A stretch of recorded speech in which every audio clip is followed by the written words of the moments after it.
Hello, Kurt. How are you?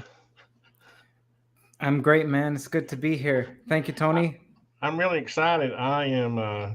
Tell me why I'm more excited about this interview than any of my other 57. This is PiFi number 57.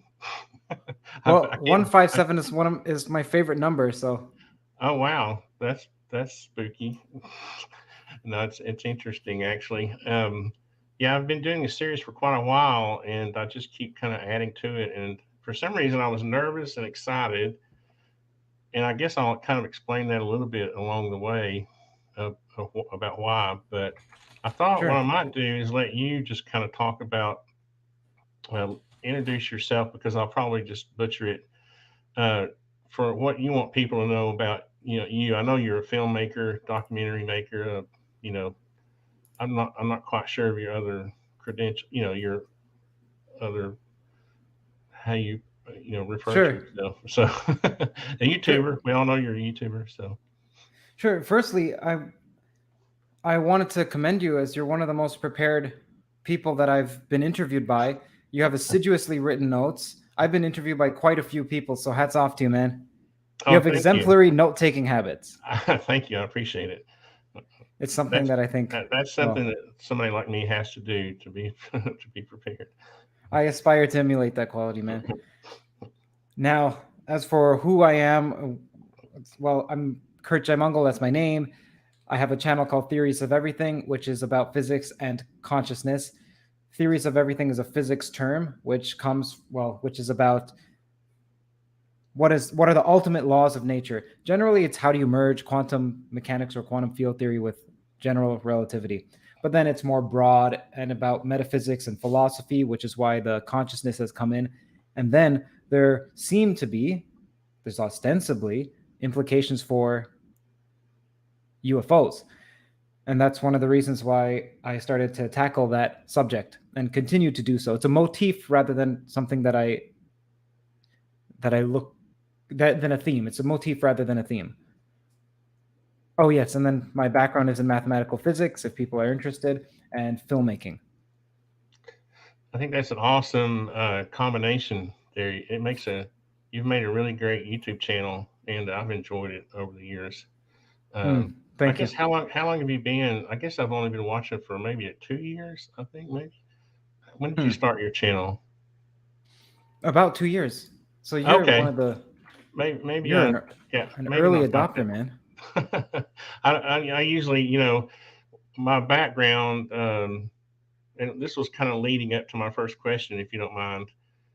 My background, obviously, I'm a design build contractor, but I've always been fascinated by physics and science. And when I was a kid, my mother had this. I don't know. She had these this intuition. I guess I got it, but she knew I was going. I wanted to be a builder. So she bought me Legos and not Legos, Lincoln Logs and Tonka trucks, and but I always kept saying, "Mom, I want to be a scientist." you know, and it's kind of funny. By the time high school rolled around, I entered into this trade school. I went to high school half a day and this building trade school another half of the day, and that's where I kind of came to a fork in the road at that point in my life, and I realized that I was more meant to. It felt like I was meant to do this instead of that. In other words, and I thought that matched my intellectual abilities better. And the reason I bring this up is because I've always been interested in human intelligence and how different humans compare to each other. And to me, it's almost like, and this is really, I'm sorry to taking so long to get around to the question, Take your but time, man. it's, I'm a little nervous. I'm sorry, Oh, but I'm more nervous than you, so it's like the bear. no, That's what we're scared of.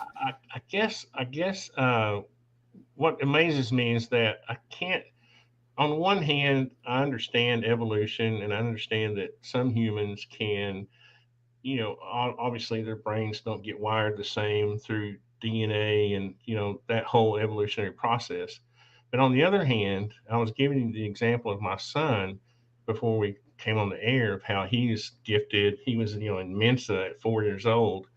And then you look at me, how does a family produce two people like that with such a vast intelligence levels, in the same just one generation apart? What do you think about, I guess what I'm leading up to is the question is, do you think that I would like to think that certain people are given traits, um, you know, I don't know. I'm kind of a spiritual guy. I believe that I was given certain talents and gifts, and maybe they were for a reason, a purpose, and I practiced that purpose earlier in life.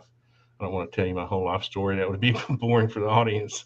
But I'm just trying to get to this point of what you think about that. Do you think it's simple evolution is the answer, or do you think that people have purpose?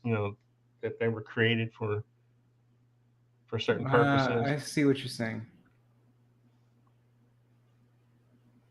It kind of goes I, to I the don't see it as question. being. I don't see it as being either or. That is to say, I don't see it as. I don't see why it can't be both. Yeah, and I was curious about what your early life, as a child, were you influenced by religion in any way, or did you develop any kind of source of spirituality along the way, or? Yeah, my my parents were and still are Christian. However, that made me a rebel. It made me a rebel against Christianity. So I became an atheist when I was 8 or 9 or 10 or so. So I would say it influenced my insubordination, and I had these fairly indolent attitudes of disliking the majority of what people are saying. When, well, I'd say that I'm what's anti-conformist.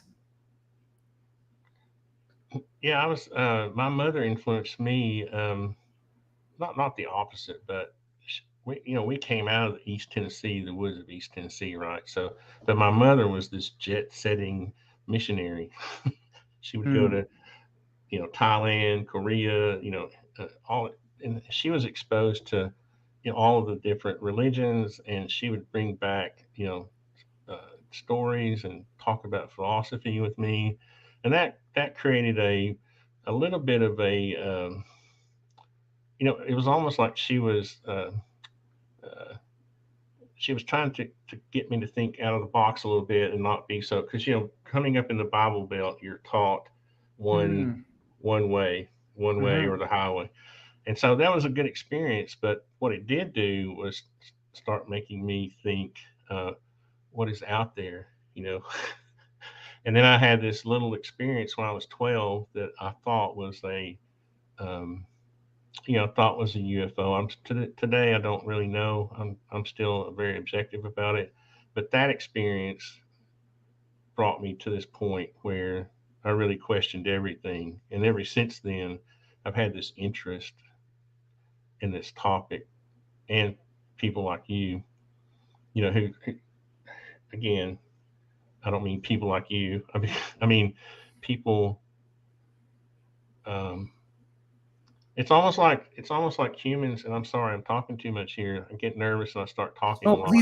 please do. But It helps me with the context of the questions. okay, good, because um, when you're involved with spirituality like that for so long, you can't help but think certain ways. So I was taught to think, to believe that um, the earth was created by the creator, and we were put here for a purpose. We have, you know and and by extension, maybe this planet has a purpose.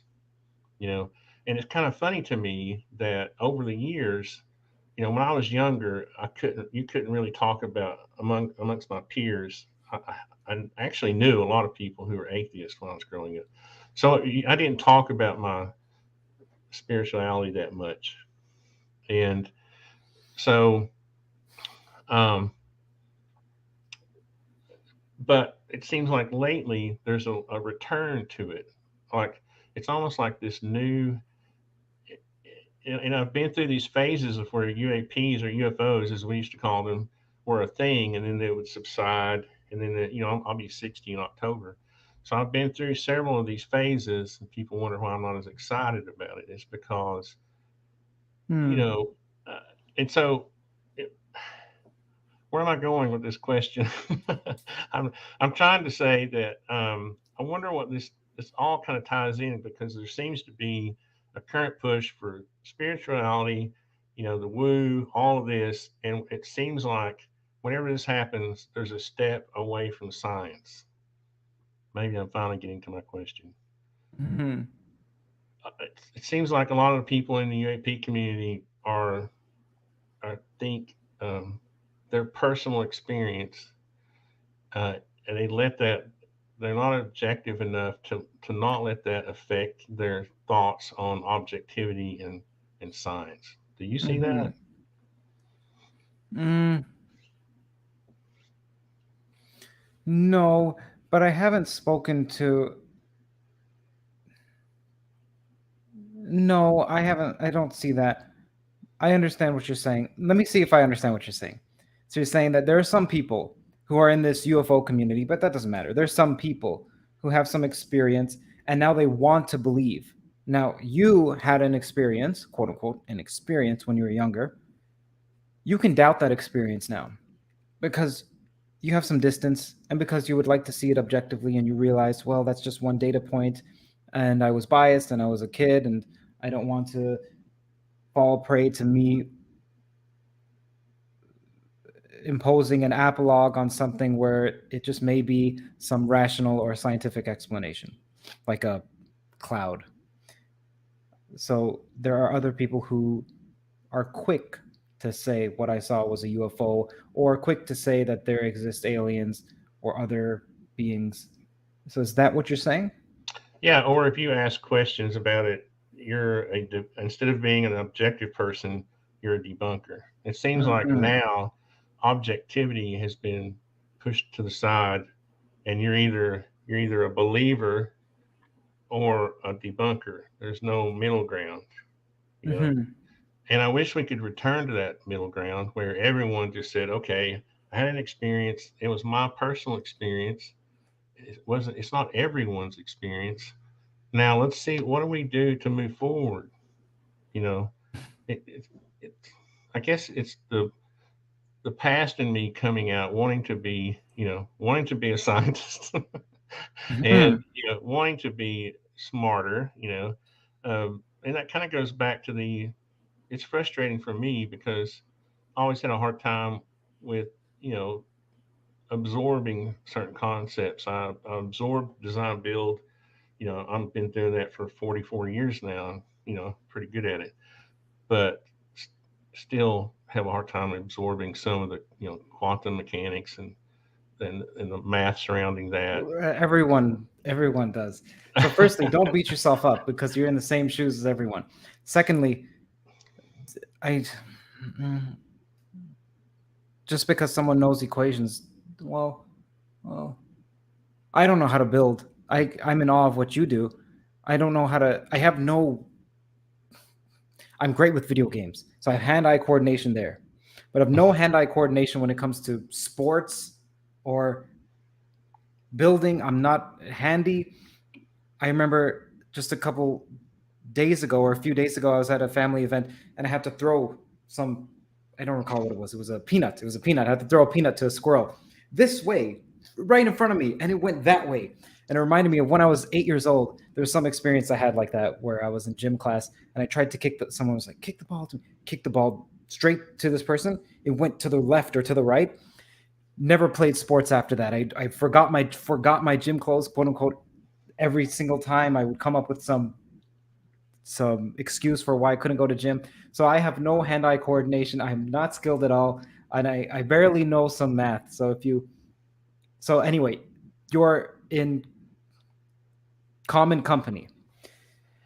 Well, I appreciate that, but I think when it comes to saving the world, my money's on you. you know, honestly, um, but I guess I'm trying to get to the point to where uh, I was hoping that you could help me inspire people to return to a time when you know s- the the scientific method was really appreciated and was really desired, and when people wanted to conv- you know to convince you of something. It seems like, and this leads me to one of my questions. It's a perfect segue into whether you think we have had disclosure or not, because it seems like we're being told. It seems like ufology is the new religion. You know, we're told that we need to believe that. And I've always tried to teach my kids to say, "I think this," or "I think this, that." Don't say, "I believe this," or "I believe that." Say you think it. And so but we're being asked to believe that we've had disclosure. Have you? Hmm. What do you think about that? Do you think we've Okay. had disclosure? Okay, so there are a couple elements here. So number one was about objectivity. Okay, so firstly, actually, it was about whether or not I see the same impetus to believe from people who should have more quote unquote objectivity. Okay, the number two is whether or not disclosure has occurred, and number three has to do with the more scientific analysis on this topic. So number one and three are tied. So I'd say for number three, I would say that I'm not exactly performing a scientific analysis. What I'm doing is that I'm extremely curious and I'm asking questions. So much so that I'm even questioning whether the scientific method is the only method to truth. And I'm saying truth with the capital T because the scientific method has changed across time, and what we consider to be literal truth or facts has changed, which means it's approximating something. So perhaps science isn't at its final form, if there is a final form. So I wouldn't say exactly that what I'm doing is trying to bring some dispassionate scientific analysis on the topic of UAPs or UFOs or philosophy or psychology or math or even physics or consciousness. I'm just curious and I'm asking questions as best I can, and I cite the the errors that I see in real time to the people who are espousing something to me like a professor. So that's number three. And then for number one, I'm lucky in that, well, maybe not lucky, it doesn't matter. I don't see the same that you see, where people are quick to believe. But I can imagine that that's there. I hear that that's there, but I don't have any firsthand experience with experiencers and people who are readily believers. Okay, then number two, with regard to disclosure, hmm, I don't know. I don't know, man. So Tony, like, what the heck are they referring to when they say disclosure has occurred? That's my If they mean question. the Yeah. yeah, if they mean the initial steps of disclosure have occurred in the sense that the government is now admitting that UAPs aren't from any known worldly government, then I agree. If they mean that all the pieces are there and it's like a jigsaw and they're announced and confessed, it's just a matter of us consolidating and putting it together, given enough effort and pattern recognition, then that may be the case. I don't see it as the case. I think that's a route for paranoia and spurious claims devoid of falsifiable substantiation. So I don't know. I don't think that's occurred. I need to know who said disclosure has occurred and in what context did they say that. Well, Louis Elizondo is the main. I was going to say culprit, but I like him. I like Louis Elizondo. I've interviewed him twice, and I was kind of thinking the second time I might get more out of him, but because I thought, okay, we're going to get, maybe we'll get. And I know he can't, disclose classified information, Hmm. but see, that's my point. If there is classified information, if there still is classified information remaining, then we haven't had disclosure in and I know we can't unclassify. I guess what I'm asking for is if there's some sort of phased plan to give us breadcrumbs or take baby steps. Let's just be honest about that. I have a feeling that whatever this phenomenon is, it will disclose itself to us quicker than the government will, Oh, I totally agree. whether See, that's voluntarily or not. no, I agree. That's kind of my point in that it seems like the government wants us to think that we've had disclosure, but we haven't, and they're just putting us off till the next phase or till the next happening, or you know what I mean. Like when I was a kid, there was a big. Did you ever watch the show UFO? It was a UK TV series, a show, and it was pretty old. I think it was in the '60s, and it came to the United States in reruns. So when I was No, I growing haven't up, seen that. No, yeah, you look it up sometime. It was a really cool show. It was again, it was UK. It was a British show. it was like a So we were documentary type show, like Ghost Hunters, or it was a no, fiction, it was entertainment. It was like X Files. yeah, it was there was a group of people who were responsible for protecting Earth against Oh, okay, the okay. you know, and so every now and then a UFO would enter the picture, and they would either deal with it in some way. But my point is that you see a lot of the younger people that are in ufology right now don't have that history that some of us older people have. I don't feel old, but I feel old talking about it. Um, that we've been through these phases of we've had congressional hearings back in the '60s and '70s and Hmm. shows. I was just coincidentally I was watching a video the other night where one of the famous talk show hosts was talking to Arthur C. Clarke Hmm. about UFOs, right? And oh, what's his name? Anyway, the guy who ran the show said, "What do you think about this current, atmosphere? Like, Hmm. there was some again a hubbub, an exciting time around ufology or UFOs, Hmm. and then it subsides, right? And there's it's like waves of interest and subsiding, and I feel like we're just going through another one of those. Maybe I'm wrong. Um, I don't know how do you have that impression? You're only like 20. How old are you? 20 some odd years old. No, I'm 33. Okay, you look younger than. So I don't. You probably don't remember those times. Where.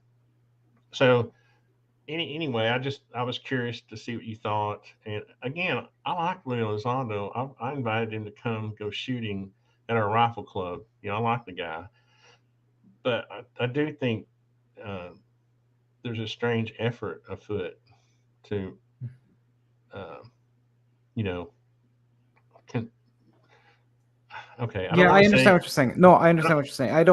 I don't know because I'm not seasoned enough to see the cycles or to recognize that there's a repetition of disclosure from the government or the promise of disclosure. So I don't know. Also, I'm extremely green when it comes to this field.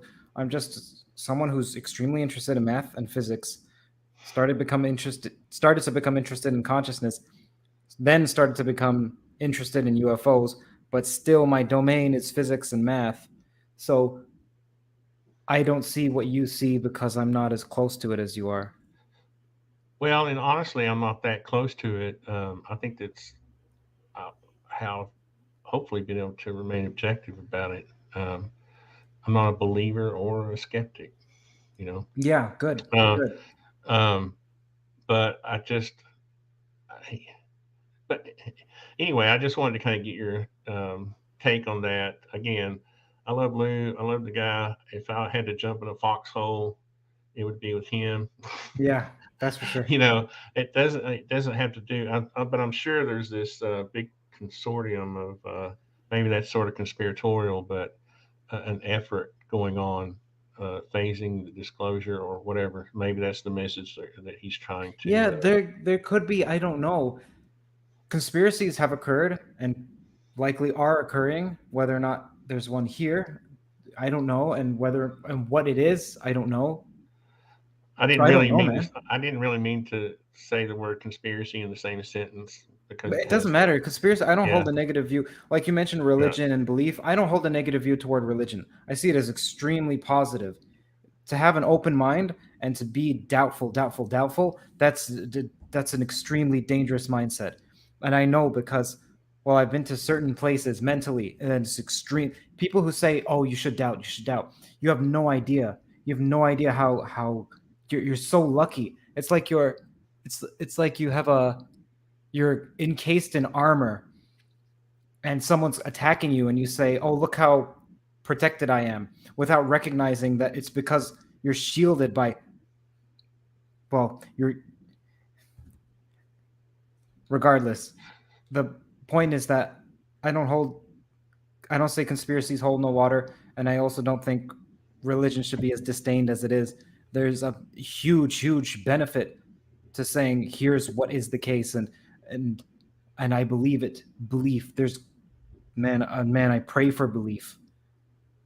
I think people who don't, they haven't taken their own thoughts seriously. I think people who say, "Oh, the multiverse and simulation hypothesis and whatever else they're writing with their pens on paper, they're treating it so clinically and they don't believe it. They don't take their own ideas seriously. I think if they did, they would be horrified. Anyway, hmm, that's anyway, interesting. the point is that conspiracies occur. It's dangerous also to think that whatever is occurring is a conspiracy, because that's, well, hopefully that's self-evident. But it also seems to be clear that conspiracies did occur, and it would be unwise to think that they're not occurring as to whether or not they're here. Like, so I don't care if the word conspiracy is said. That's what I'm getting at. I know that you want to be a bit more careful with your words, but you're not saying that there is a conspiracy. You're conjecturing, and that's fine. Yeah, yeah. Well, and leading up to my next question, and you kind of hit on it earlier about consciousness, and it was actually one of our viewer questions. And I know this, we could talk 2 hours on this, so I'm going to try to let you just speak on this. I might just say one thing about consciousness. It's always felt to me that consciousness was a combination of physical and I'm a very physical person, or Mm, I don't. I mean, I believe that's why I love the field that you're in, physics, because I mm, believe I believe that that there's not a lot of woo here, and that this planet was created for us to be sort of like a sandbox, and that maybe consciousness is our only path to the Creator.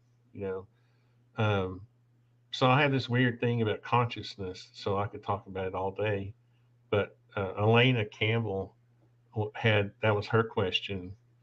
It's basically just what do you think it is?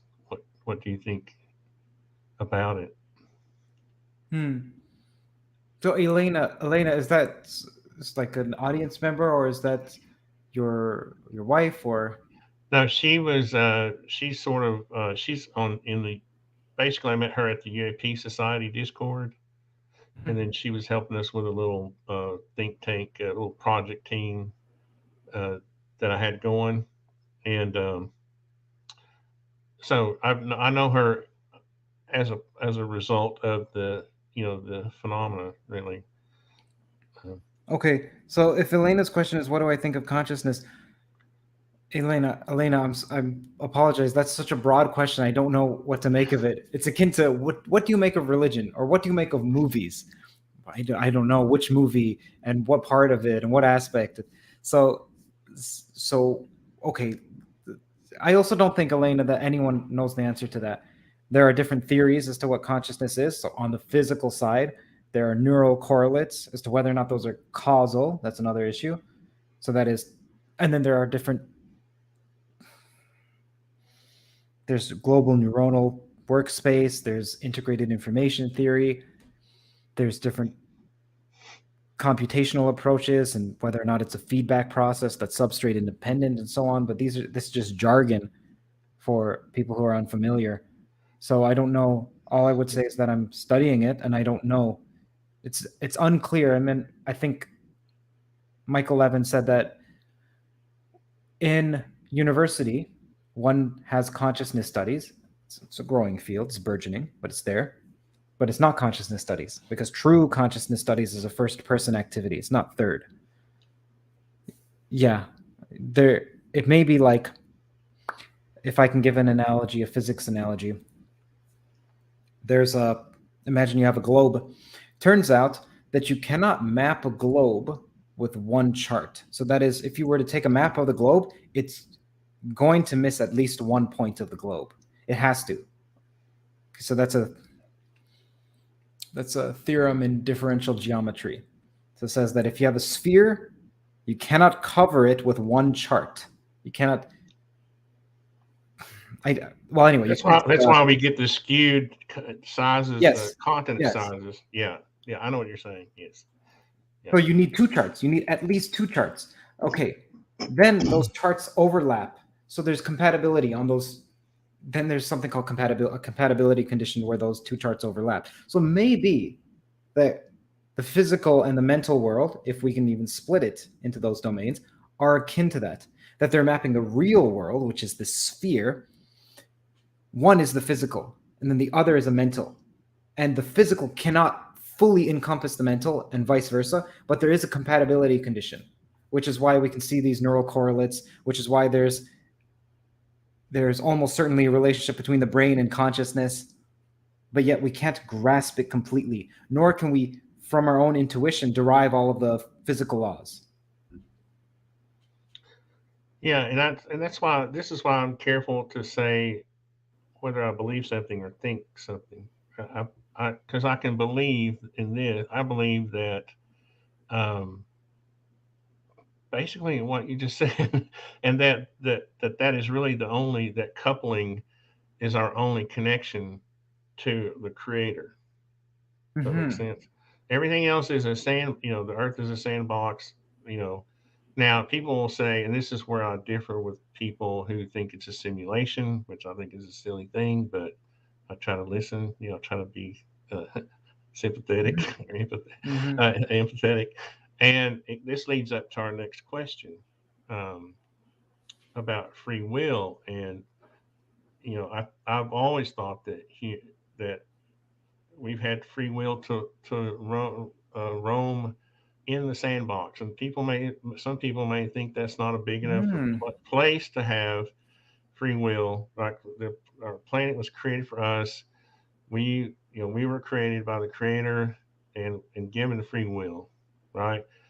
And some people would just look back at that and say, "Oh, the Earth is a simulation."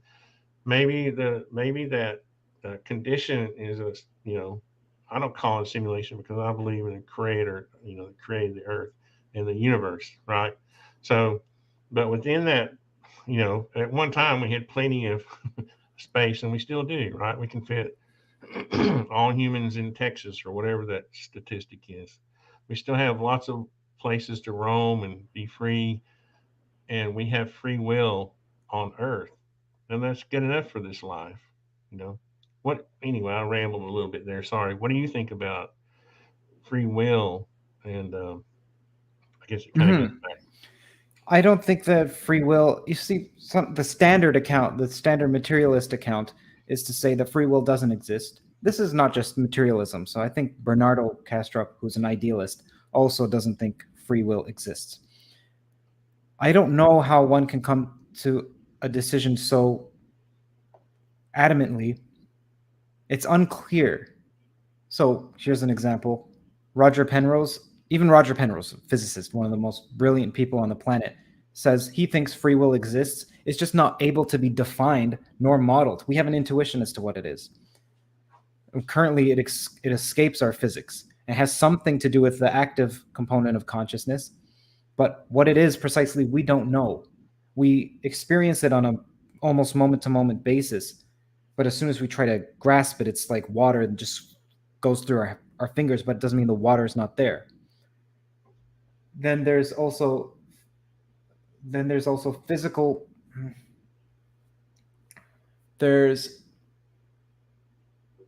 There's physical reasons.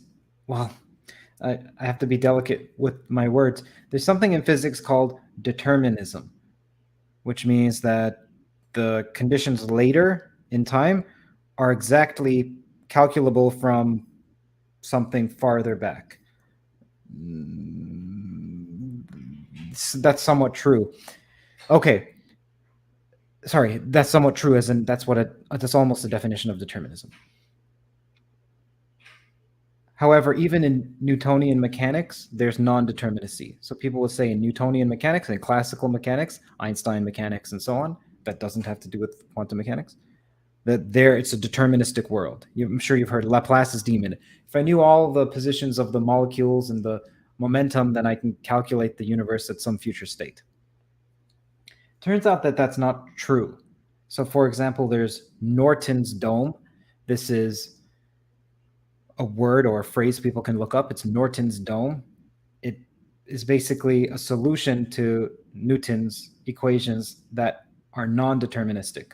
So it means that determinism isn't actually baked into classical mechanics. People like to think so. So that means that even free will may be able to be saved there. Then there's people like Nicholas Gissen, who says that free will is a necessary precondition in order for us to even do science. So you use science to negate free will, but we use free will in order to say that science works. Okay, how does that work? Well, in order for you to determine whether a particular statement is reasonable, quote unquote reasonable, you're using your free will. Now, if you weren't, then you would have no basis to accept it. This is Nicholas Gissen's argument. This is not mine. I don't buy it completely. But all I'm saying is that there are extremely brilliant people on both sides. And it's not like the data is settled on this issue of free will. It also has extreme implications for us. So for example, Dostoevsky has this quote. I don't recall where it's from, but it's something like, this is long, if you don't mind me, a minute and a half.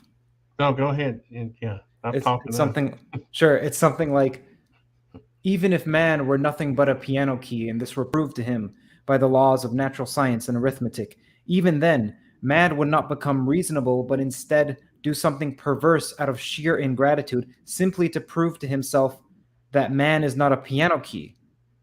Now, you may say that this too can be calculated and tabulated, the darkness and the curses, and that reason would reassert itself. Well, then man would go mad simply to rid himself of reason, to prove to himself that man is not a piano key.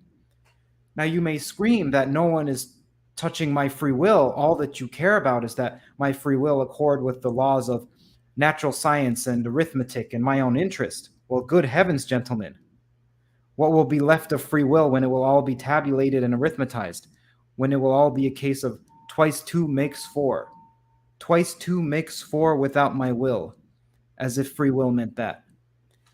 So that's one of my favorite quotes from Dostoevsky, which essentially is saying that, hey, you mess with someone's free will, you mess with the concept of free will to your own societal peril. Yeah, I think there's room for. I think there's room for. It's like the analogy of the sandbox. If the sandbox was created, if I build a sandbox for my son, I put the sand and the toys in there, right? And I say, you have to play in the sandbox for an hour. He might not think he has free will, but he can build a sandcastle, or he can throw the sand out, or he can do right. So I think it's a matter of perspective, really. I feel like I've always been able to make whatever choices I wanted to make. I wanted to be a professional football player when I was 3 years old, right? And I was just didn't grow tall enough. I grew wide enough, but not tall enough. You know, but and then I wanted to be a scientist. My mother bought me microscopes, and we had a pond by our house, and we'd go out and get this pond scum and look at amoebas and fun things. But at some point, I made the choice. I had the free will to decide I wanted to be going to doing design build work. And I think, so what if my choices were limited? I still had a few choices. I think there actually weren't that limited. I probably limited them myself. Uh, Yeah, there's sometimes I, something about yeah, sorry, there's something about limitation and free will that coincide paradoxically because the word free is there, which seems to imply less constraints or no constraints. However, if you were completely unconstrained, well, what does free mean? You choose randomly, you choose anything. It, for it to it's like free comport, energy. it would it yeah it would it doesn't make Yeah. I don't see a constraint as being against the idea of free will. It seems to me that there has to be some component of being restricted in order for one to be in order for one to properly exercise the free will. So for example, you choose dependent on your memory. If you were completely if you had no memory, then the free action would be arbitrary. And there doesn't seem to be an arbitrariness about the exercise the about one exercising free will. It seems to have something to do with intent. So so the fact that you're limited in a particular to a particular height, to a particular geographical region or a time period, and same with all of us, I don't see that as going against the concept of free will. It's funny. It's just on a human level. Take a homeless person, who can't seem to get ahead. Are they to just expect, or accept that it was predetermined that they were to be homeless, or do we allow them to think that they can get out, become something different? That's the problem I have with people who think that free will is doesn't exist, is that it's really an oppressor of the human spirit, right? I want people to think that they can do whatever they want to do in life, and they can. And there are a lot of people. There's a lot of examples of this, you know. And life is too short, to give people this idea that they don't have any free will, and that they're stuck in their condition.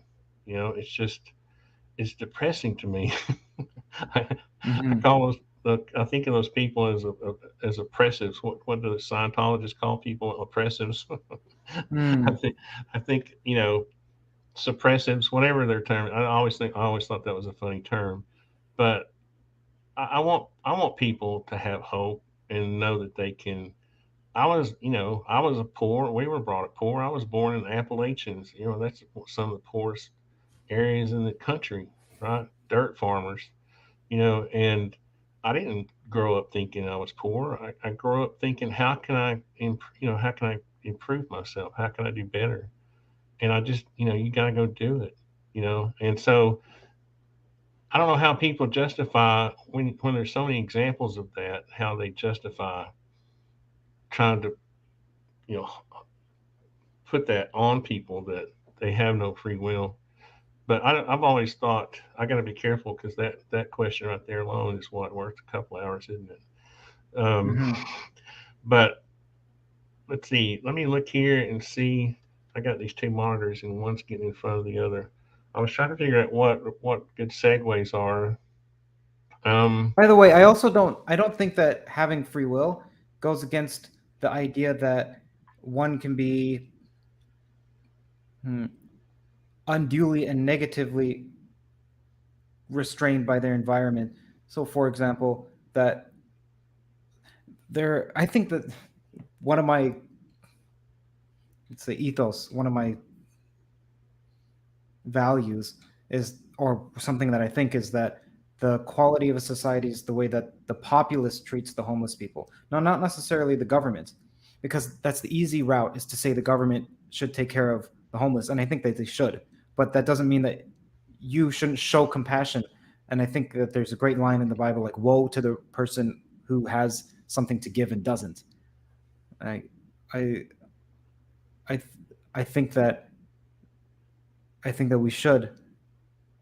should not look down at homeless people, and we should be generous and kind and bestowing and helpful and loving and warm and merciful. And if and to see how the heck you could be in that situation, like easily, you're so lucky that you're not, or they're so unlucky, but they're similar framings. So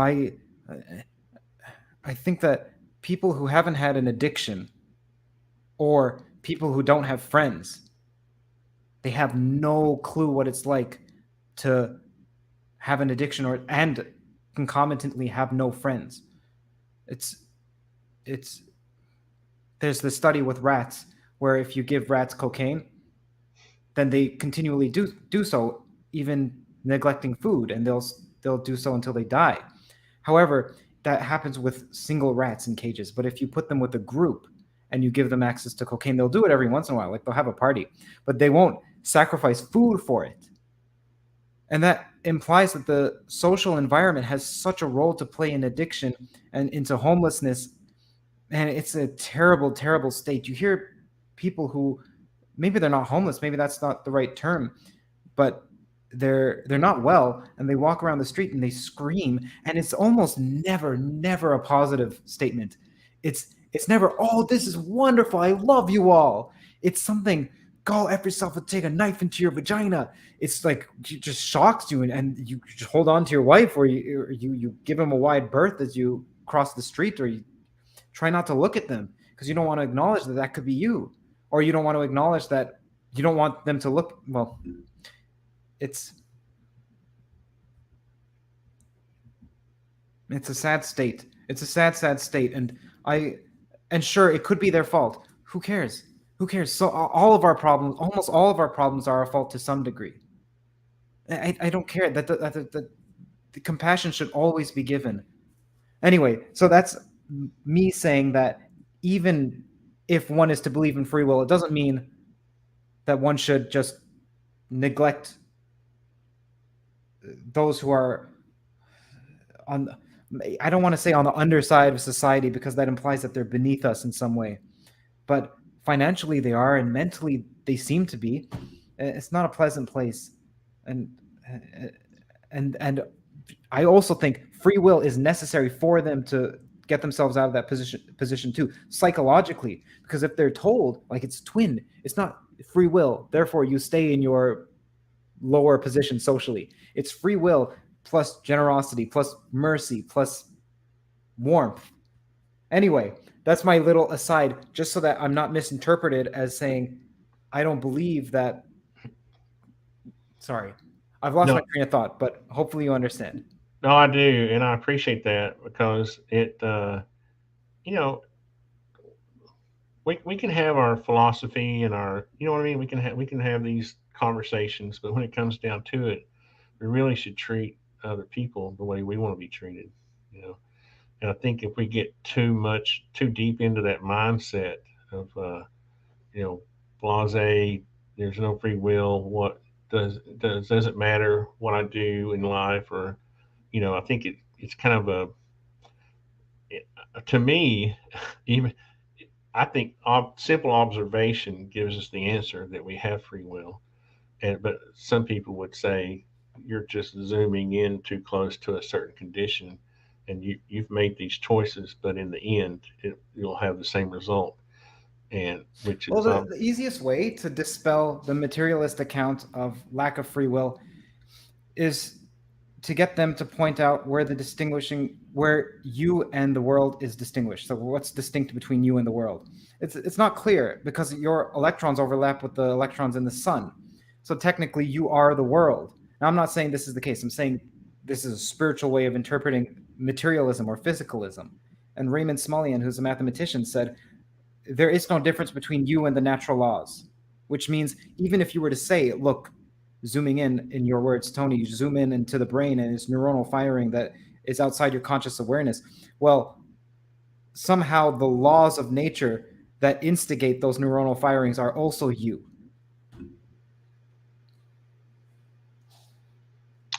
yeah. Hmm. Sorry, sometimes I get so engrossed in a thought, I don't make a very good host. Oh no, that's fine. Hey man, Yeah, yeah. Because I'll be thinking, and I'm like, that's an awesome thought. Um, I mean, there was a couple of, and really, that I should have saved that one for last, because that's a great subject, because it touches on so many, you know, uh, so much on the human condition that it's kind of awesome. But there's, I guess, if you don't mind me asking you about a couple of my little Sure. pet peeves in science, one of the things about being my age is that I grew up with the with the development of the internet, right? And so for what 40 something years, I've been influenced by knowledge that comes out of this machine at me. And so some of the things that annoy me, and maybe they just or I don't I hate to use you to confirm anything that I think, but I do respect your knowledge, and so I wanted to take just a minute to talk about one of the what I consider myths is time travel, and Hmm. just do it one little quick thought experiment, and then you can say that it's true or false or what you think about it. Okay, and it's a very common, but I think sometimes we just need to go back to basics, right? We need to say if I jump on a space a rocket and I'm traveling near the speed of light away from Earth, time for me slows down, right? And time is right. So time remains relative for me, but it is actually slowing down, right? The closer I reach the speed of light, and the time on Earth remains ticking the same, right? So when if I turn around and come back, I Hmm. feel like right I have just uh, less time has gone by for me than it has for the people on Earth. Hmm. It's still now on Earth, and it's still now for me. Hmm. So I haven't really time traveled. I've just displaced myself from their relative to their time. I guess what bugs me is when people talk about time travel as if you can just zip back and forth. Um, so does that question even Hmm. make sense? Yep. Uh, Yep. Yep. Yep.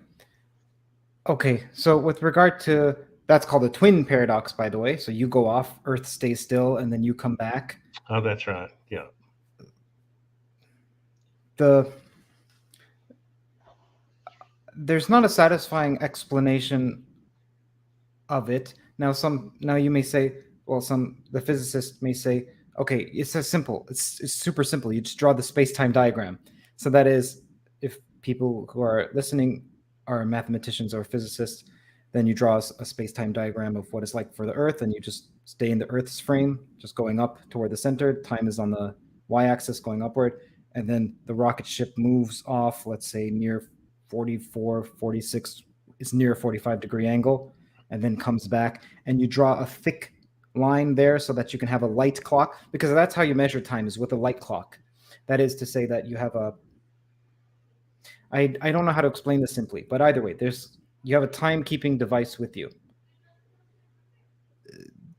To compare times only makes sense once you've come back together. So if you were to just go off, this is why the paradox is there, because if you just went off, whereas the other person stayed still, you don't know if they're moving away from you, or if you're moving away from them. That's the whole point of special relativity, is that it's that it's all relative. But as soon as you come back, then you're able to compare. And then you look at the space-time diagrams and you see, well, which one has more ticks of the clock or less ticks of the clock. Okay, anyway, there's a reason why I don't find that to be terribly satisfying.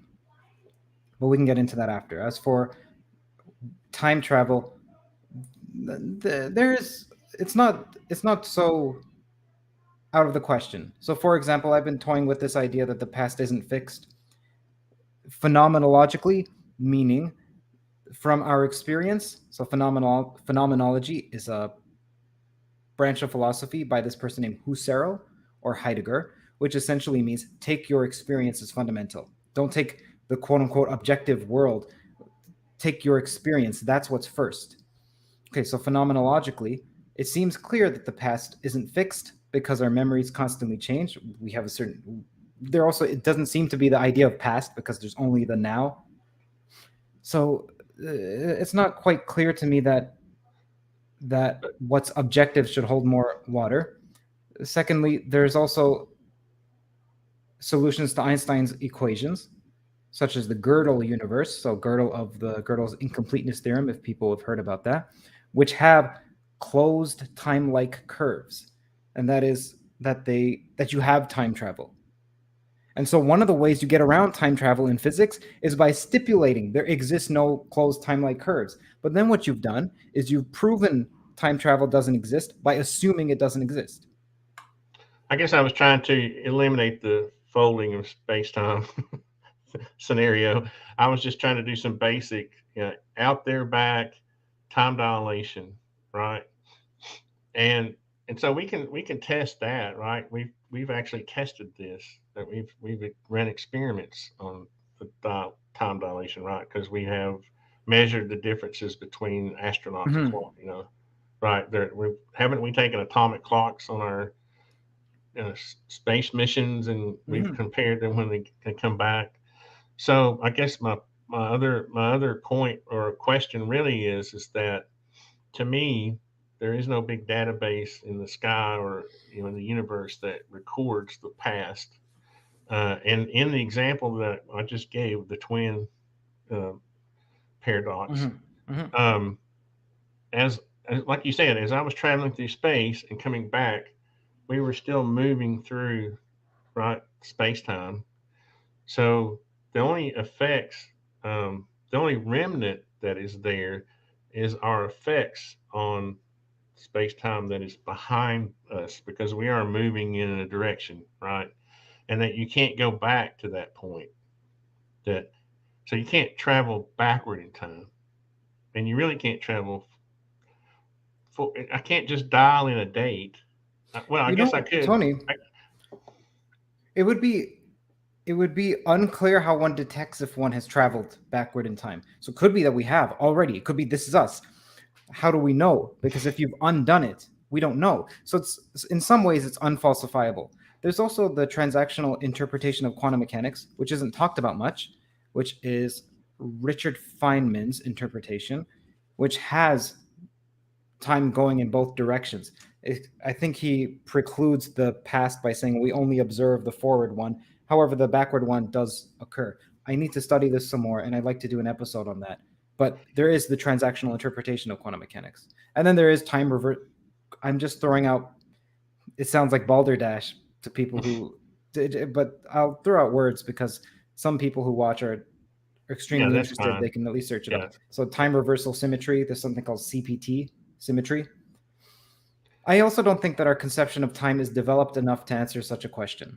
So the reason I say that is because what well, firstly, this is not a controversial statement. This is Carlo Rovelli is opining on what time is. He's a physicist. Lee Smolin is still undecided. Like this is not. It sounds like a woo statement, but it's not. Also, time was. I have a podcast with this podcaster named Generation Z. His name is Dave. I know, We Dave. talk about Yeah. this, Yeah. where the word time has existed before physicists. And then physicists came along and said, let me measure one aspect of this time that you refer to. And then we now think that that time is all of what time should be. But it's not. But I mean, just sticking to like a timeline, okay? Help me keep this simple for me, Sure. okay? If I were for me, I don't think of it on those terms, because as the now is traveling through space time, so I'm not back at that point anymore. I'm at a different point. So how can I go to a point? And let me ask you this: if I was able to go back to a point, there would be no way to travel fast enough to get back to the point, the current now, because I couldn't travel faster than, okay. So then we get into a lot of the relativity questions. But I'm just saying, without the woo, to me, it doesn't seem like it. It doesn't seem practical. Maybe I just have a limited amount of knowledge on the subject, but I'm just thinking of it on the scale, or the timeline scale, right? If I go back, the Earth, all of nature is still moving down the timeline. There's nothing there. The only thing there is, let's say you can't even get in front of the light that we emitted because you can't travel faster than light to get in front of it to look back at it. Yeah, I understand what you're saying. You I know, would just say that keep in mind physics becomes overturned every, well, it's happening less and less, but it becomes overturned every 60, 70 years or so. So even faster than light travel is not out of the question. So this Frederick Schuler, who has a great lecture on faster than light matter, and he says people think all of science would have to be overturned. No, you just go back to the formalism, and there's a different kind of light cone. It expands slightly larger, and we can even write down how faster than light matter would have to propagate, or what laws it would what formulas it would have to follow. Sorry, what conditions it would have to follow. So all of this is to say, I don't know. We're so yeah. young with it. But It's see, like a just kid. talking with you about this has eased my opinion of it. So that's Great, good. great. Yeah. That's So that's it's all. that's It's, why that was. I told people I'm very selfish. I want to interview Kurt to learn something. I'm not doing it for other people. I'm doing it for me. It's very selfish, yeah, but I want yeah. to. I want to I'm the honestly same with though. the Tote podcast too. Yeah. I mean, I don't. I understand. I often thought that black holes were a gateway to other universes, and that we can gain information, and that the plasma, the information that's being spit out of the center, the jets are maybe information from other universes or something. So it's not like I don't have an imagination. It's just that I have this yearning, this desire to stay, grounded in some way. And Yes. Hey, I just want to tell that's fine. people, try it. That's Do it. Show warranted. me show me how you do it. Don't just talk about it. And most people honestly don't have the ability, and I understand that I don't have the ability to. All I can do is think of it on a scale, on a linear basis. I know that's very elementary, and but I like to think that entropy is a thing, and that the me that is now is obviously breaking down over time, and so I don't know how you can justify the entropy with with traveling to the past. You know, I mean, even if but I understand. But so you've eased my thinking a bit. All I'm saying is that our understanding of not only physics but the universe, ourselves, and so on, is extremely, I could say rudimentary, but then also you could say there's the opposite view of the more eastern end, which is that you have arrived already. You know everything. Stop it. This is more nonsense being generated by, well, one of my favorite quotes is by T.S. Eliot, which says, "And at the end of all our exploring will be to arrive where we started and know the place for the first time." I think that's one of the ways that one can recover a sense of realness, by the way, because, as you know, we have this sense of this is solid, but then you look with a microscope and then you see, well, the atoms are spaced so far apart. It's an illusion. The ego is an illusion, etc., etc. This world is an illusion. I think that it goes through a phase. I think that if one is still trapped in that illusory phase, one hasn't progressed. So there's the real phase where you just take everything for granted, you're a child, and then you go through a horrible, debilitating phase. But then I think that the stories, and Diana Pasulka seemed to allude to this, or actually directly reference it, that the story of ancient people is to go through Plato's cave, to exit it, say, oh my gosh, those were just shadows on the wall. I thought they were real. But then to come back and realize the reality of it, that there's actually something real about it. And all this talk about illusory free will and illusory ego and illusory world, I think that's just step 2. I think step 3 is to come back and to say, actually, no, there is solidity here. So, for example, Bernardo Kastrup would say, it's it's not idealism that says all of this is in your head. That's materialism. Materialism is the one that says you're projecting all of this. Idealism, at least his version of idealism, says that you're a mind inhabiting this world. Your folk sensations, your ordinary sensations of solidity is real. You then go through this scientific process of undoing it. But actually, what's most real is your experience and your experience of it. And there's some more subtleties to it. But anyway, I think that to me demonstrates that progression. You grow up feeling this rock is solid, then you go and it's undermined by science and physicalism. And if you take it seriously, well, you're going to good luck to you if you take it seriously. Like anyway, then you eventually, if you're lucky, you can come back to a place where you say, you know what, this is real. I have free will, or at least I have something akin to free will. There is an ego. There is solidity here. It may not be the initial conception, but there's something there, and it may be more real than the original realness. You may come back and feel like, oh my gosh, man, I had such a loose grip on reality for a while, but now I'm starting to feel like I'm in a better place. This is more real. This is more real than when I was a child. And this is more loving than when I was a child. I have a feeling love has something to do with it. I have a feeling that what's real is loving. Now, that's absolutely strange for someone who studies math and physics to say, but I can speak nebulously for a while. Yeah, no, that's great. I mean, the thing is, it's like I said, we're kind of stuck in this big sandbox, and we can we can we can think of, if a big boulder falls on my head, I can say, wow, that boulder has atoms that are so far apart that I could just, well, I can't, I'm going to get squished. Mm-hmm. And then maybe in my next life, I'll be able to brag about, think on terms of, on those terms. But in this I life, don't. I have to, Yes, yeah. I you think know, that's a dangerous part of our society is to venerate the objective to such a degree that we neglect the utility of what we're doing. So it's rare that a scientist, let's say a programmer at Google, will think, "Well, what the heck am I creating? Let me step back. Let me resign."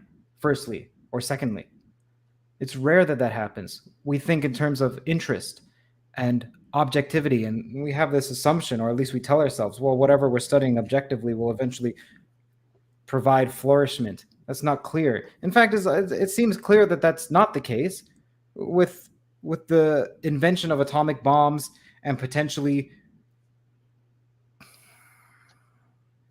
illnesses that can wipe out our entire civilization. And I'm no economist, but I don't think there's an economist who would say that our financial system doesn't have its perils and that it's dubious and that it can go it can be extremely deleterious for a large portion of the audience. Sorry, a large portion of the audience, sure, and a large portion of the population.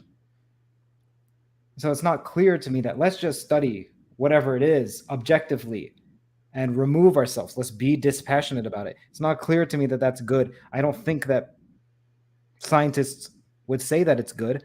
I think that they act sometimes irresponsibly by not stepping back and saying, well, is what I'm doing producing a positive effect or not?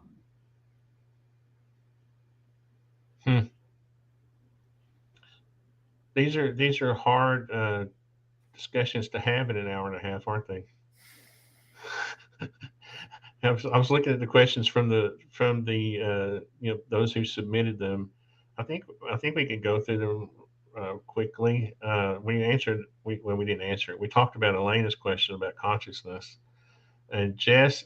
Some of these are just yes or no questions. If you had to go back, this was Jess. He submitted through the think tank website. So he's eligible for a prize at the end. If you had to go back when you were a teenager, 15, he puts, and had to tell yourself one thing, what would you say?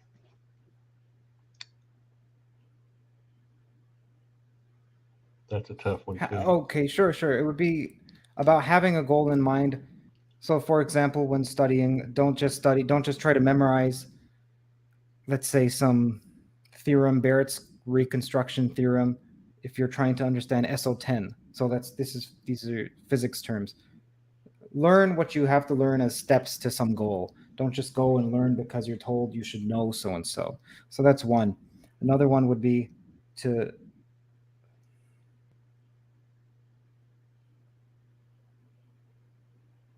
well, it's difficult because it's easy for me to say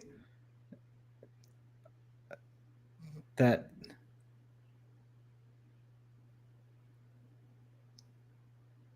marriage is extremely sacred and there's something wonderful about it, and that sex isn't trivial, and that me breaking women's hearts because I had mine so damaged and I was so hurt that it's no way to live, and you'll cut off so many parts of your life because of that. And you just don't fall prey to that. Meet odium with love. Settle down, perhaps even. Though you don't have to settle down. Just meet that rancor with something positive. But it's easy for me to say because I have some perspective. It's also not as if well, none of us are, but I have perspective. It's unclear to me if one has to live through a path in order to see that the lesson, like sometimes it's unclear to me that one can suggest a lesson to someone who hasn't gone through a path already.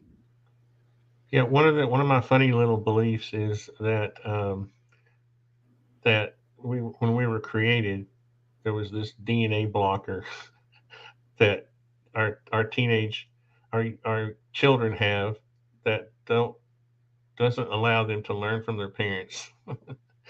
Like you can't pass down, like they have to obtain their own knowledge, right? Because it seems like we would have evolved so much quicker if our children had of course, I guess that goes the opposite way too.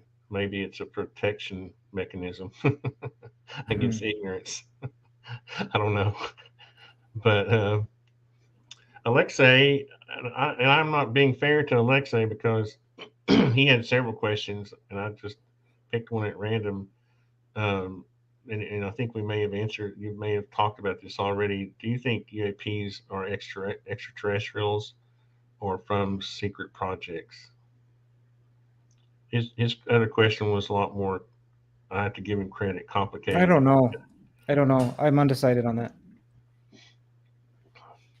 Okay. Yeah, I'm sorry. Like I say, we kind of talked about that earlier.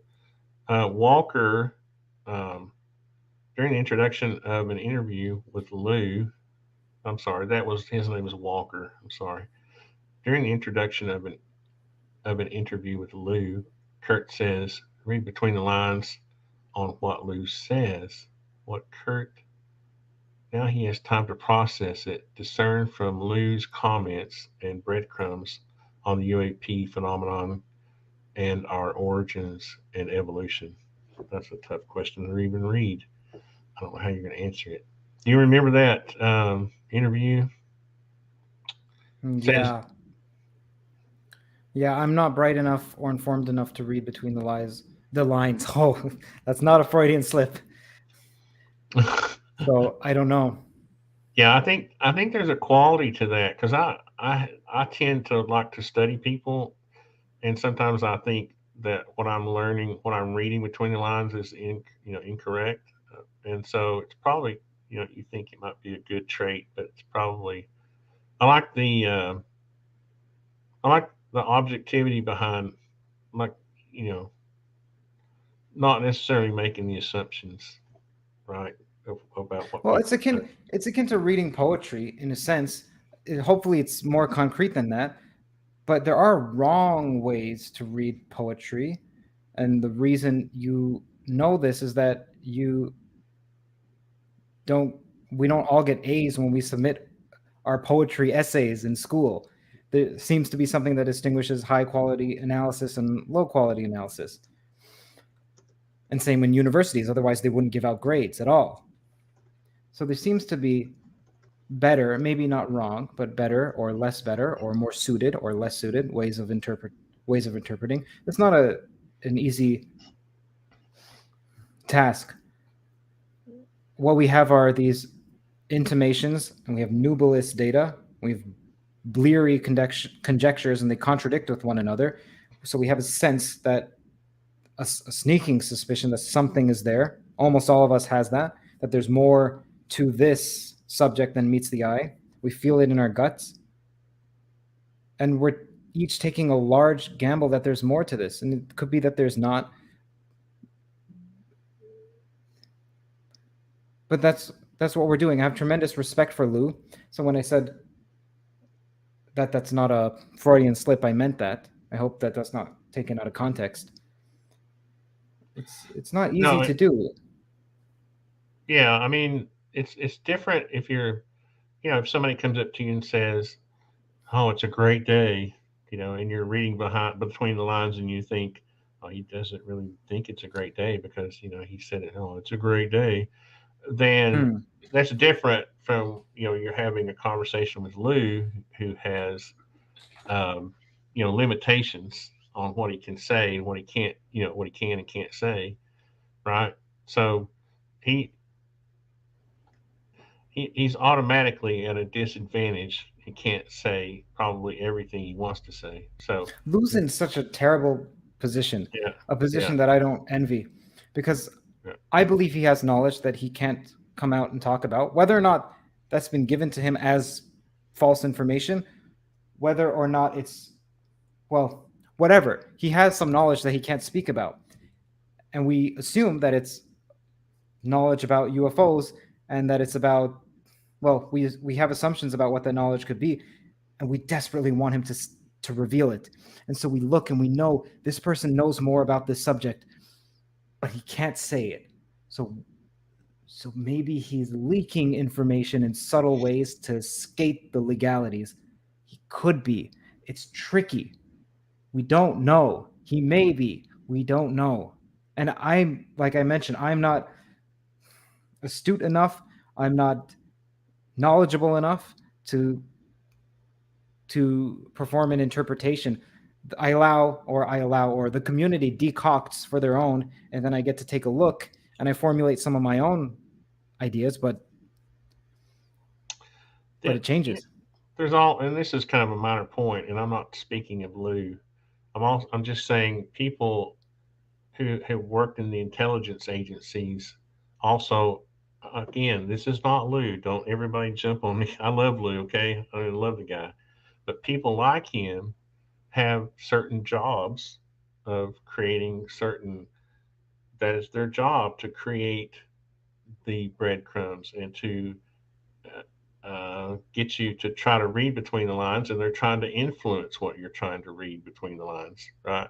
That's what intel. That's what counterintelligence is. I'm not saying Lou's Yeah, practicing no, I understand what you're counterintelligence. saying. I understand I'm what you're saying. saying it's that's why you can't. That's why you would have to be a 3D chess expert to even start to go there. So it's probably best that we don't make those assumptions. I'm just thinking out loud, Yeah, really. no, I agree. I agree in that, Yeah. if, sorry, let me be clear about what I'm agreeing to. I agree that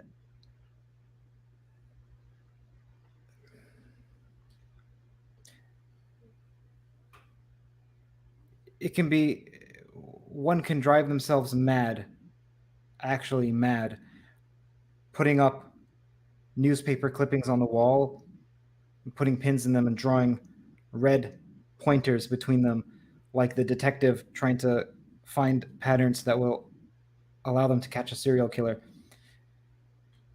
when the data is so scant. And this is simple. This is from statistics. It's everyone knows this.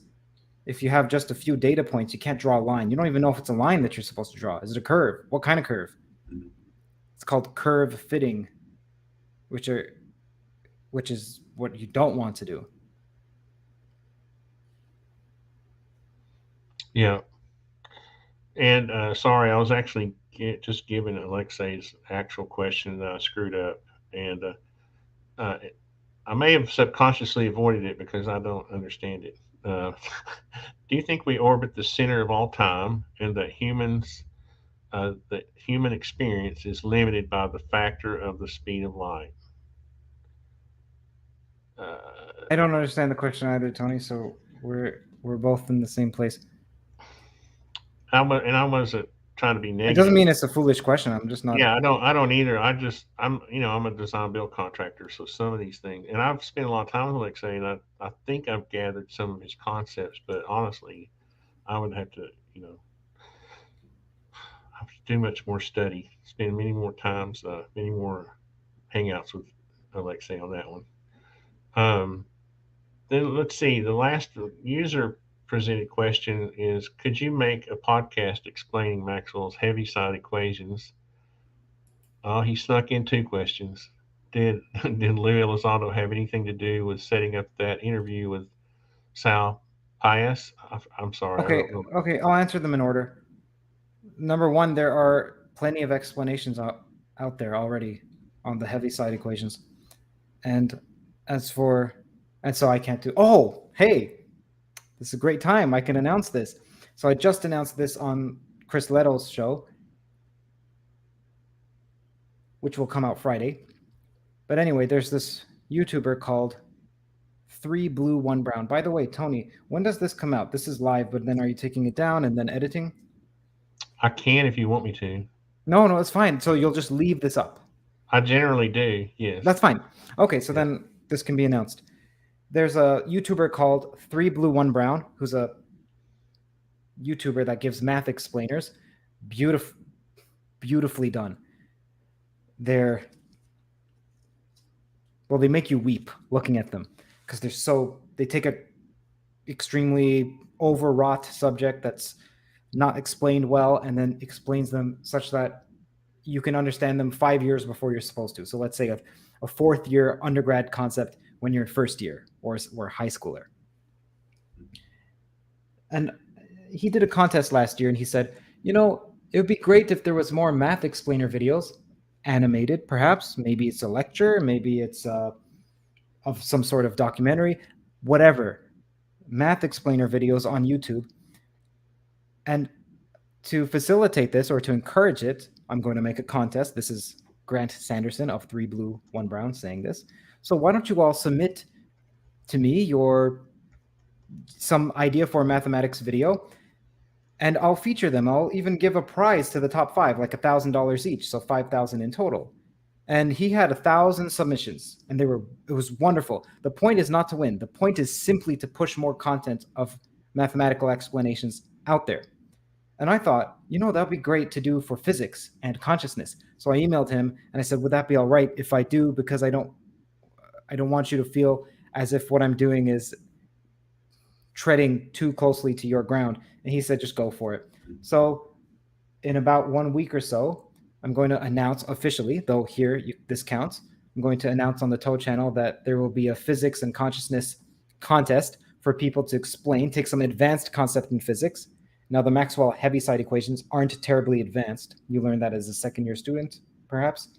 But some advanced physics concept, and then explain it simply via animations, via a blackboard, I have some notes here which I can get to. Or consciousness. I wanted to keep the rigor, though. So perhaps it's a theory of everything that someone has. They can explain it in 5 minutes, 20 minutes, beautifully done with proper audio and video, and submit it. Or it can be an ingredient to a TOE. So for example, Wolfram's theory or loop quantum gravity. What are Ashtekar variables? That's a lecture 2 in loop quantum gravity. You can explain ingredients to a TOE or consciousness or a side of consciousness, like what's Bernardo's analytic idealism. Explain that in 5 to 10 minutes such that it's engaging, such that it has the rigor, and such that there's some other condition.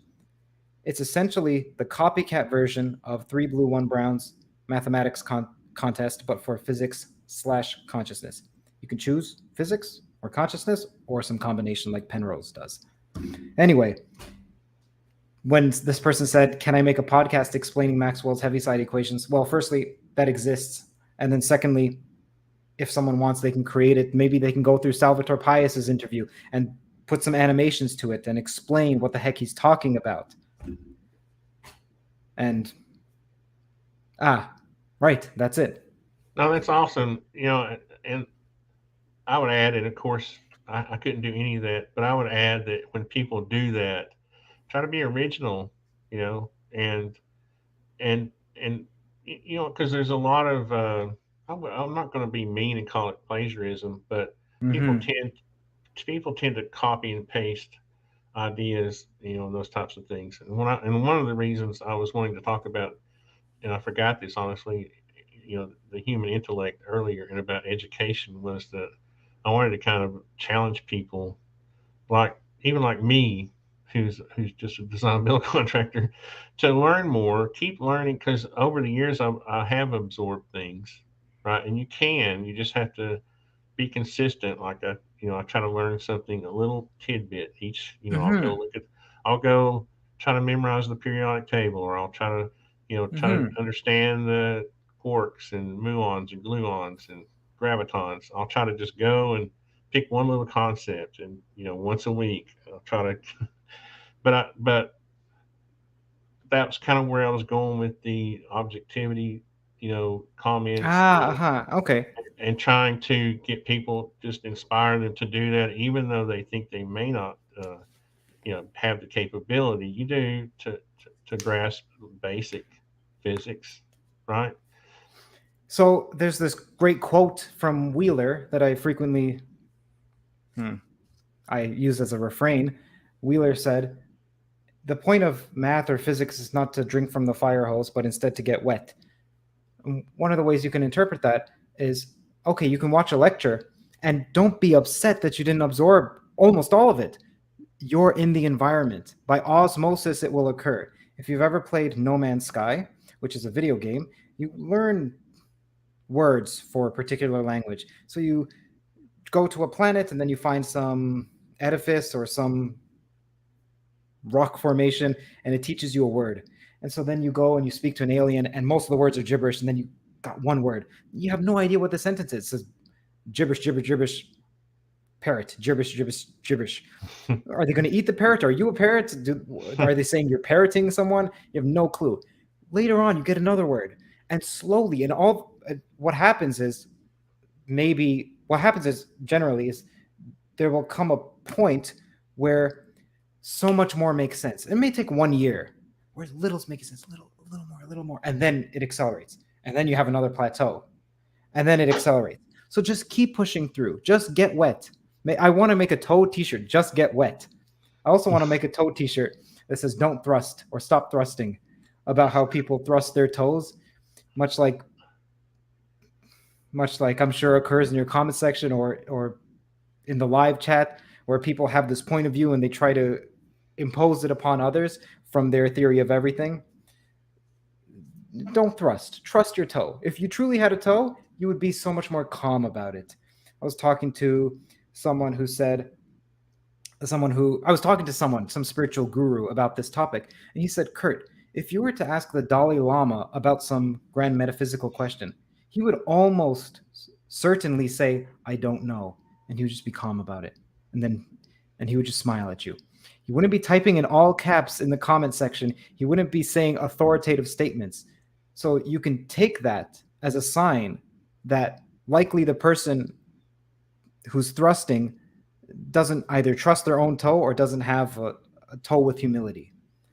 I like that. So one of the community guidelines for theories of everything, the channel for commenting, is don't thrust. Don't thrust your toe. That's interesting. One of the people I was following for a little while was Sadhguru when I was studying Jainism, and I found the philosophy very interesting, and it it reminded me of your quote from the Dalai Lama. It's awesome. I guess Mm-hmm. how do you? So I guess you balance that with, it's not that you're not thirsting for knowledge or that you're making an effort to learn. It's that when you encounter people, how do you treat them with that knowledge, right? There was a question that I didn't answer, which was part two of, I don't recall the person's name, who asked about Sal and Lou Elizondo. That was Pat. So I can answer that directly. Lou had nothing to do with it. Sal reached out to me via email out of the blue and said that he liked the Theories of Everything podcast. He likes that it's fairly technical when it comes to physics, and he wanted to explain his side. And I would like to do a part two with Sal. It just depends on him. We're both too busy right now. I want to do it in person. He would like to flesh out some ideas with me on a peer-reviewed journal. That is to see if his ideas or certain components of his ideas stand up to rigor. And even if they don't, that's still worth publishing because you can publish on null results. Null results are powerful. No-go theorems, by the way, are some of the most powerful. So Weinberg and Witten have a famous no-go theorem about gravitons. And maybe that would occur, but we'll see. I wish Lou had helped with that. I don't think Lou's helped with anything other than coming onto the program, but that's plenty, man. Lou, yeah. I'm so grateful for, because I know that he gets criticized, and every time he comes on, the praise doesn't matter. You know this just as much as myself and just as much as Lou. Well, probably nowhere near as much as Lou though. For me for sure, that it doesn't matter how much people praise you. The criticism sticks. Well, perhaps the criticism hurts more because there's praise. Like a rose with thorns hurts more than simply a thorny bush, because you prize the rose, and so you see the value that's encompassed by it, and then you see the yeah, the praise for the praise for me is almost embarrassing, or it's I would, in some ways, I don't like the criticism, but I'm more, I expect it more than praise. So when if I get praise, it's like, please, thank you, but I don't deserve, I don't deserve the praise. And I do that because I'm always aware that I need to learn more, and so that's why I'm trying to develop these little personal standards. And I thought that's why I was bouncing questions off of you about objectivity and the scientific method and so on, because I wanted to kind of be balanced as I go along. And it's like you help me with concepts, on the time travel, and not to be so opinionated about it. It's also, we don't know what time is, and I know that sounds strange for someone who studies physics, but it's not. Carlo Rovelli, Lee Smolin, like I mentioned, are constantly arguing about time. Julian Barber, same. Is the Janus point theory. Yeah. I got to get going, Tony. Okay. Well, thank you, Curt. I appreciate the time you gave me today. It was awesome. And maybe in the future, not too soon, you could come back and we could do a roundtable with some people if it's not too. Like I mentioned, I aspire to emulate your note-taking habits, man. So thank you for showing me some of them. Do you have any quick questions before I have maybe 2 more minutes? No, let me. I was going to ask you to pick a number so that I could. So I've got 1, 2, 3, 4, 5. If you would just pick a number between 1 and 5, that's going to be our winner on the people who entered questions. Okay. So 1, 2, 3, or 4 or 5, correct? Yeah. Okay. Can you tell me what number you think I have? 4. Okay. I have 2. I was going to be flipped out if you got it. No, I haven't done very well in the remote viewing experiments. I'm too much of a I guess I am a little skeptical of remote viewing. So, but I haven't done very well in the experiments that we've put. Is it all right if so I'm going to check some of the comments before I go. Is that all right? Live chat. Yeah. No, go ahead, please. I didn't want to run you off. I thought you were out of time. Oh, yeah, I do have to get going soon. Okay, let me see. So Curt M, by the way, there's someone named Curt M. I keep thinking this person's, not many people have Curt with a C. Are you the Curt J out there? Yeah. Okay. Someone said, is Sal really that nice? Sal is inspiring how nice he is, at least to me. Sal reminds me of a guy I grew up with who had Asperger's. and Oh, I'm not saying he has yeah, he Asperger's. I'm doesn't. sorry. He doesn't. He just As far as I reminds can me of a tell. guy. You could ask him the depth of the Atlantic Ocean at a given coordinate, and he could tell you. But God love the guy. But uh, anyway, I didn't mean to make that comparison. But Oh, I he don't. just remind Sal is. his mannerisms and his look even reminds me Uh-huh. of Well, thank you all for watching this. And oh wow, there's 49 people. Thank you all for coming out. And yeah. thank you, You Tony, brought a for great. having me. I appreciate that. Yeah, I really appreciate your time and um, I don't know if there's any other comments in the out there you saw that you want to address, but I do appreciate it. I think it's important for people like us to get together. I think there's too much. There's almost like this division of the classes.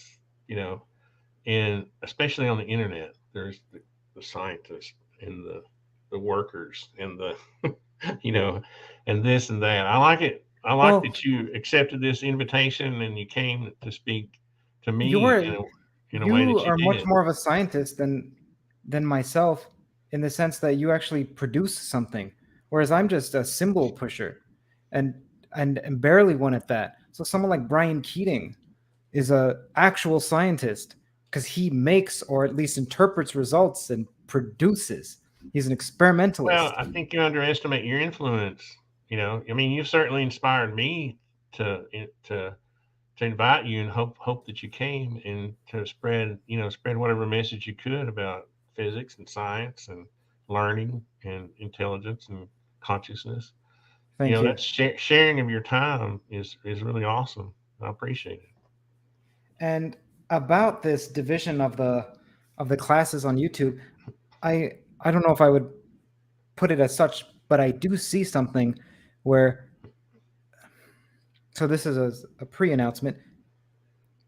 I do see where people who are higher up than you in whatever it may be, views, subscriber count, Twitter followers, that they tend to not even acknowledge you. And partly that's because for me, I'm emulous, so I'm desirous. I want to. I'm a competitive person, and I see that in others, and I know that because I see that in myself. I know that I wish someone when I was struggling, super struggling with YouTube, still am to some degree, but when I like let's say a year ago or 2 years ago, that someone would just acknowledge me. Someone would say, "Hey, you should check out Curt from from Theories of Everything. It's a pretty good channel, even though it's in my space and I feel like it's a competitor of mine. I think you should check it out." So no one has done that. No one has done that. I've emailed several people who are higher up than me, and they don't seem to want to meet. Anyway, I thought, you know what? Why don't I catalog the my favorite channels that are maybe 1,500 subscribers, sorry, 15,000 subscribers to zero. So like maybe just up and coming creators in the same space as myself. So math, physics, consciousness, even UFOs. And I highlight them in a video. Say, if you like the Toe channel, check out these small creators because I know what it's like to be struggling and have no one talk about you. So tomorrow or the day after or so, you can expect a video where if you and by the Tony, you're doing well. Otherwise, I would have mentioned you, man. But you have like 70,000 subscribers, so kudos to you. It's and see, I understand that. I'm kind of in a different genre, and that's why I'm thanking you because most people wouldn't understand those. You know, yeah. All right, And, man. Well, I and honestly, my channel is not as big as it appeared. I had some success early on with 3D printing, and I had some viral. You see, it's not really. That's why numbers really don't mean much. uh-huh. And I mean, you're doing. I think a lot of people look at your channel and think you're doing great, and like maybe it's like they don't think you need the help. Maybe that's what it is. I don't know, but Yeah. in any event, I appreciate it. And again, I wish more people. I wish we could do more of this blending, and I really appreciate it. That's why I have a different perspective of Lou because he obviously didn't have to say yes to come let me talk with him twice, you know, and so that gave me the courage to just reach out to you and other people, you know. So I think it's awesome. Thank you. And if I just have one more, well, this is something similar to promote, which is what we talked about before, that contest. I'm not sure what I'm calling it, physics and consciousness contest. I'll come up with the name in a couple days. If you want to learn some subject, like I mentioned, Ashtekar variables, you're probably like, what the heck is that? Or loop quantum gravity. Well, the Ashtekar variables you should know for loop quantum gravity. Or you want to learn loop quantum cosmology, or Yosha Bach's idea of computation and consciousness, or what Noam Chomsky has to say about meaning. If you want to learn something, you can also create a video on that subject. Creating and teaching something to others is one of the easiest, quickest, and most efficient ways of learning a concept, as well as you don't need to be the expert. So there are two classes of videos. One where you know far more and then you're just distilling it down, but another where you know almost nothing and you're going through the process and you're saying, well, here is what I've learned this, but I'm still unsure about so and so. Here are the open questions I have. This is as far as I know. This is what I thought, but then I read this and so on. So you take people through the learning process. That's another type of video that's it's endearing. It's relatable. And so if you have some idea for something physics related or consciousness related, then feel free. Go ahead and make a video and submit to this contest. The only request I have is that sometime if you could do a video for people like me who are wanting to learn more, it would be like a basic, and it would be based on that level of intelligence, basic reading list or any kind of resources that would be for people who are working in industry or any other field like I am, but who want to learn more. Where can they start? Or what can they study? Like, I'll go watch. I guess you've seen MIT's open courseware. I go there. That's a resource, just a simple free lectures from MIT. It's very interesting. But I think it would be cool to have something from you as like an outline of a Yeah. resource, for Yeah. people who aren't who for people who don't have physics degrees and that. Yeah. So I do have the video that I spent the most on the Theories of Everything channel is called the Crash Course on Theoretical Physics. It's aimed at a first year level. Oh, I saw So that, but that's still above the level I'm talking about. yeah, it does But well. yeah, maybe it's not practical, Yeah. but Also, I would say, Tony, you know far more than perhaps than you give yourself credit for. You know about time dilation. You know about that it's related to going toward the speed of light. You know that there seems to be an inconsistency here. You know that, well, if I was to travel back in time, the Earth has moved. So how am I traveling? You have you have quite a wealth of knowledge already, and you're not formally trained in math or physics. So don't underestimate your own intelligence, man. oh, I know, but I've been interested in this stuff my whole life, and I've only acquired a certain amount of it. And so, what I'm trying to get other people to do, even from this one experience, is say, look, you can learn. You can learn. You can just make an effort. You can grasp those little concepts as you go along. And it's like you were saying earlier, it builds. It builds on. You know. Eventually you'll learn the periodic table if you just keep at it. you know, I was inspired by my son. He learned the periodic table when he was like 5 years old. For a class in elementary school, and that was awesome. He inspired me, a 5 year old. So, Well, that's wonderful, but man. thank you, Curt. I appreciate your time, and it's been awesome, and I really appreciate yours. appreciate Thank it. you so much. Take care, man. Thank you. And we're going to end. Sorry, I'm using. Here we go.